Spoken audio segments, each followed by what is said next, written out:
asalaamaaleykum sama gars yi Ousmane Sonko laal na li ñëpp doon ragal a laal mooy wàllub corruption bi ci tali bi ak ci visite technique bi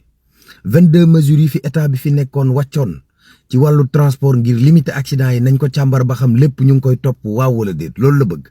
wax nañ it ci affaire parc automobile bi Dahirou Sarr directeur bu ARTP wax na ni dinañ góorgóorlu ci connexion bi ngir mu gën a gën a yomb ci sénégalais yi ngir lépp lu sénégalais yi yittewoo ñu mën cee jot. Olivier Boucal ca wet ga moom mu ngay taxawu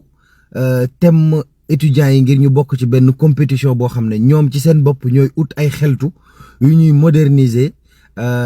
li nga xam ne moom moo di administration sénégalaise bi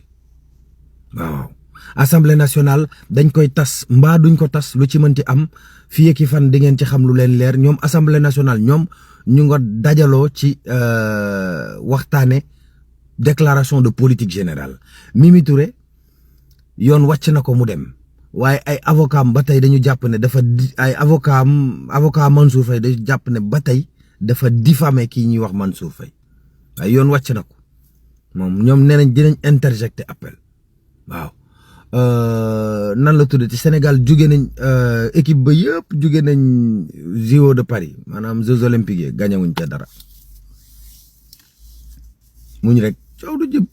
Issa Ayatou génn àdduna benn talube Touba cab ndox la ko courant massé ci ndoxu taw yi mu génn àdduna moom it. Serigne Bass Abdoul Khadar nee nañ Touba bugguñ fa école nasaraan